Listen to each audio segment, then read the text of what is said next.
Hey everyone, how's it going? Welcome, and thanks for joining today's webinar. I'm Chris, Head of Customer Success at tawk.to, and today I'll walk you through setting up AI Assist. Our AI agent, Apollo, is already helping thousands of businesses in various industries automate conversations across multiple channels 24/7. It can answer FAQs, capture leads, set meetings, recommend products, and you can even integrate with custom APIs to give your customers real-time status updates for things like orders or payments from your database. This frees up your time to focus on high-priority tasks, or allows you to take that long overdue holiday. You can work autonomously or be an extension of your team. We'll cover different ways to set it up throughout the session. If you have any questions along the way, drop them in the chat below, and one of our team members will be happy to answer them. Let's dive in. You can access the tawk.to dashboard via your favorite browser, or download the desktop app available for Windows and Mac. Now that we're in the dashboard, let's open up AI Assist. Go to Add-ons, AI Assist, or click the shortcut in the bottom left corner. Make sure you have selected the property which you want to set it up for. You can do this in the top right corner. If this is your first time setting it up, you'll be guided through the onboarding wizard, which will automatically scan your website for content and generate some FAQs to help you get started. Once done, you'll land in the main view. The on switch is located in the top right. Here, we can see our available message credits and when they'll reset. Message credits are used when your AI agent generates a response. On the left, we can see our AI agents. Everyone starts with 1. Adding extra AI agents is useful if you want to provide different training materials for different channels. So let's open up our AI agent Mel, and I'll continue explaining what channels are. So you can assign your AI agent to multiple channels, such as live chat, ticketing, knowledge base, and Facebook Messenger. The AI agent can respond to conversations across all of these channels, except for the knowledge base. If we activate it for the knowledge base, it'll basically allow your agents to generate content using the AI commands feature. So I'm going to go quickly set up a knowledge base here. Just click Next, get through the wizard, click Configure. And so from here, I'm going to go to the knowledge base section, click Create, Article, add a paragraph. And here, once we click in the paragraph, we can see the blue AI commands button. So here, we can give our AI agent a command. Example, I'm going to ask it to generate some content about quantum computing. All right, so here we can see that our AI agent has started writing an article. Once it finishes, you can click Done, or you can click Continue Writing, or you can also ask it to retry or discard. Now we're just going to click Done, and here we have all the content generated. Let's call it quantum computing. Click Save Draft, and we're done. So now you'll be able to see this article in the list. So let's start by covering the data sources. So we're currently in the settings area, but I want to show you how data sources work first. So under data sources, you can see there's different sections: FAQs, text, documents, shortcuts, your knowledge base, which we just set up, and the website. When setting up data sources, you want to cover all the questions that your customers might be asking you. You don't have to use all the data sources, but you can choose the ones that are most convenient for you. We'd recommend starting with FAQs. Not only can you add them one by one, but you can also import them from a CSV file. Let's take a quick look at the documents section. As you can see, there's already a document that has been uploaded here, which is a CSV file. We can click the preview icon to see the content. All right, so here's a basic table where we can see all of the products. If you want to add questions and answers, you can do exactly the same thing, but with the question in column A and the answer in column B. For example, where do you deliver? We deliver worldwide. To export the spreadsheet, just click File, Download, and select comma separated values or CSV. Once you have the file, you can go back to the FAQ section, click Add FAQ, and select Import from CSV. As you can see, here we have the question and answer pair. Obviously, this is useful if you want to import a large library of FAQs. Okay, so what are alternative ways to train your AI agent to provide product information? Typically, product lists can get updated frequently. It can happen daily, weekly, or monthly, but regardless, it's a bit of a pain having to go back in and re upload it every time a change happens. So, one of the ways you can solve this is by using the API. We have ready made integrations with Shopify and WooCommerce that allow your AI agent to look up products from your database and even provide order status updates. If you're using a different e commerce platform, or if you want to set up an API for something completely different, just use the custom tool mode. Click Add Tool, and you can enter your schema file here. If you're not familiar with how to create a schema file using OpenAPI specifications, we have a tutorial in our knowledge base that will set you up for success. So we've trained the AI agent on a couple of data sources. How can we test how it responds? Well, for that, we have created the preview here on the right side. You can start a conversation with your AI agent and see how it responds in real time. You can restart the chat anytime, and you can ask as many questions as you'd like. Using the preview will not waste any AI credits at all, so you can use it infinitely. So let's start by asking, hi, what products do you offer? Cool. Okay. So this is actually coming from our short description. In the settings area, we have two more areas where we can add information to train our AI agent. Under short description is where we can add a brief about your business. And in the base prompt, we can provide written instructions that will help your AI agent navigate conversations. In this particular scenario, I wanted to show you how it can use the database to respond. When you see an answer provided, you can click the data source icon to see where this information was coming from. So you can scroll through all the content to see what helped the AI come up with that response.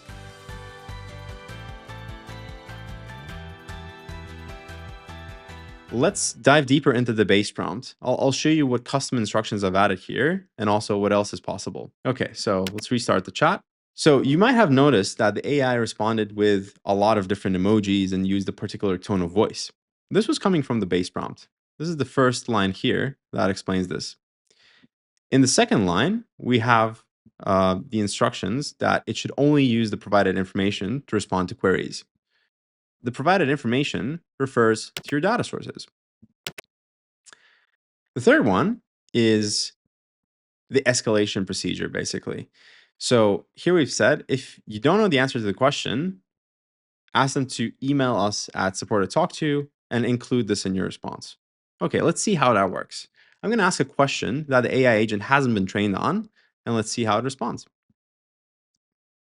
What is the status of my order?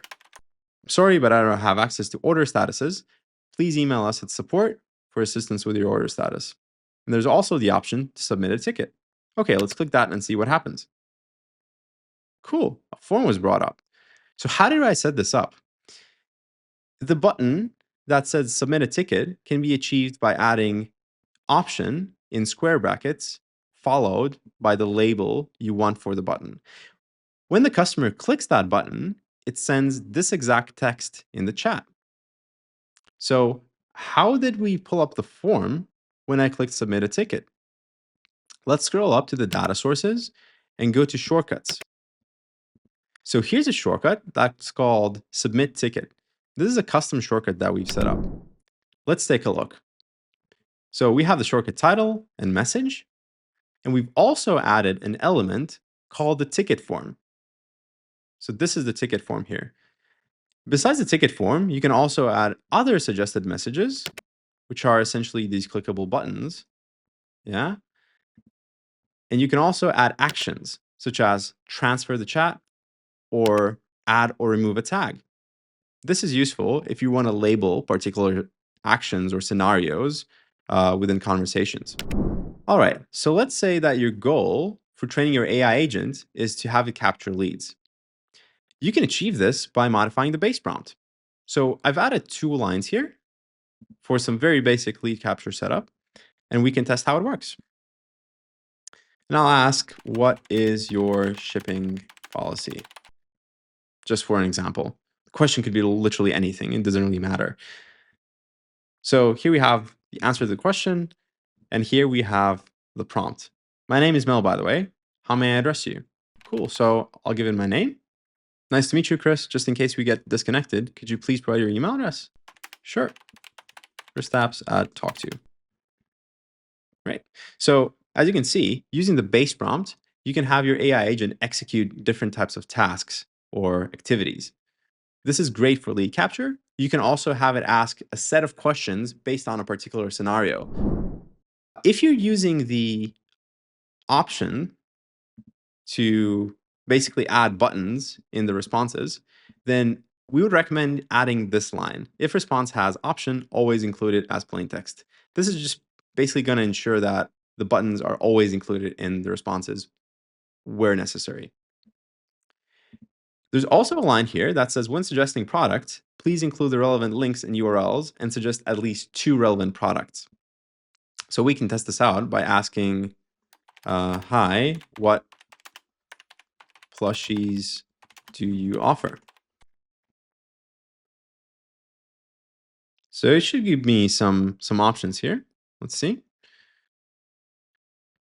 Nice. So it gave all 3 options here with the links and the pricing. All of this is basically taken from our database. So you can see product list, product list, product list. So all of these 3 are the relevant data sources. Perfect. Right. So the remaining 2 are the default prompts. Honestly, we can remove this one, and this one is fine. This essentially says that if the customer asks multiple questions, it will respond to them one by one.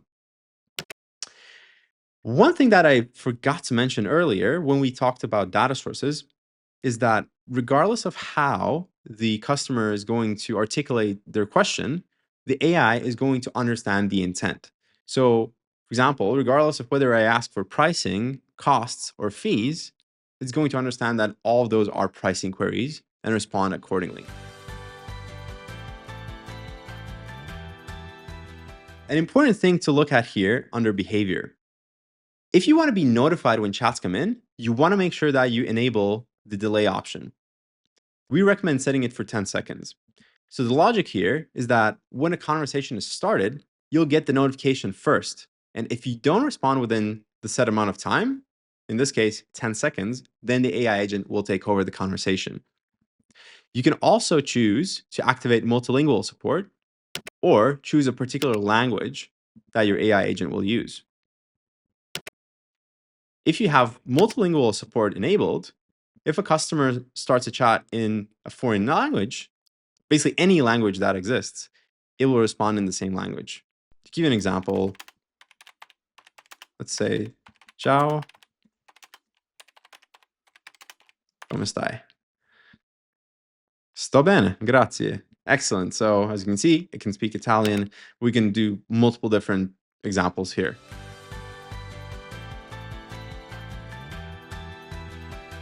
All right, so the escalation process. We've already covered this in the base prompt, but on the paid plans, there's an option to connect a particular type of shortcut when somebody requests to speak to a human, for example. So what we can do here is select AI to human transfer and test this out. Hi, can I speak with a live person, please? When enabled, the AI agent will basically jump to the shortcut, as you can see here. I'm attempting to transfer you to a human agent. Our support team is generally available from 9 a.m. to 5 p.m. If no one joins the chat, it could mean that no one is available right now. Alternatively, you can click the button below to submit a ticket. So this was all added in the shortcut. Let me quickly show you the shortcut just for reference. We also have a knowledge-based article about how to set this up. So let's click the pencil button, and here you can see the setup. The content goes here. We have a suggested message that as a fallback method. Let's say in case they are inquiring before 9 a.m. or after 5 p.m. or on the weekends, they can click the submit a ticket button to essentially leave a message. Here we can see the action, transfer the chat to all agents. Click submit a ticket, and we'll see this shortcut pop up as we saw before. Awesome. Okay, so one more question that comes up quite a lot is, how do we get our AI agent to engage the visitors on our website? Well, the answer to that is, thankfully, you don't have to. If that were the case, you'd basically be spending credits whenever a visitor lands on your site. So instead, you can set up basic automation using triggers. So if we go to Admin, Settings, Triggers, and click on our welcome message, we can edit the message that your visitors will receive on the site. So you can change the text, change the suggested messages, which are buttons similar to what we explored before. And you can also change the agent's name. Let's call him Mel. And let's add an avatar here. Sorry, not an avatar. I wanted to upload an image. There you go. Much better. Let's hit save. And this is all set. For this demo, I'll add the widget code manually. You can find your widget settings in Admin, Channels, Chat Widget. Let's copy the widget code and paste it into my demo HTML site, just before the closing body tag. And that's it. Simple as that. We can now see the widget in the bottom right corner, along with the welcome message we just set up. Let's click on one of the buttons or suggested messages to start a chat. If the delay feature wasn't enabled, the AI agent would jump into the chat instantly.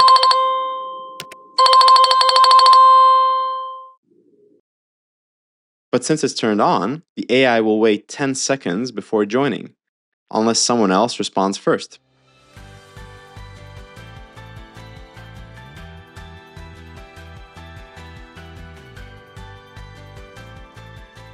Now, I want to show you another AI assist feature called Smart Reply. Let's switch back to the dashboard and take over the chat from Mel. Keep in mind, as soon as you join a chat, the AI agent will step back. But if you leave the chat later and the visitor asks another question, the AI will jump back in automatically. So let's switch back to the customer's perspective and ask another question.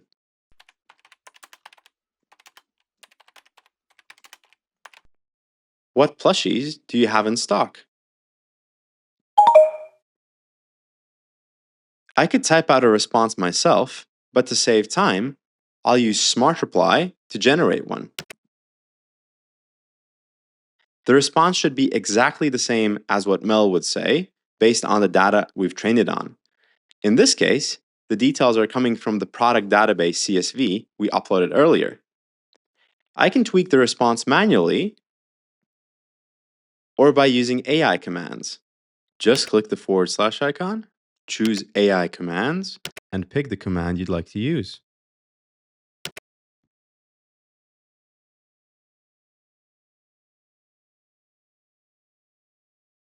But this looks good, so I'll go ahead and send it. And there we go. Perfect. All right, so you've seen how AI Assist can benefit your business across various different use cases. So what does it take to implement? Let me walk you through the plans. The hobby plan gives you up to 100 message completions per month and includes all the core features. If you require advanced features, such as AI to human transfer, automatic recrawl of your website, API integrations, or the ability to set up multiple AI agents, you can consider upgrading to one of the paid plans. The main difference between the plans is going to be the message completions included. If you're looking for a discount, you can also opt for the annual plan, which is going to give you 2 months free. And that wraps up our session about setting up AI Assist. Thanks again for joining the webinar. Hopefully, you're feeling confident and ready to get your AI agent up and running in no time.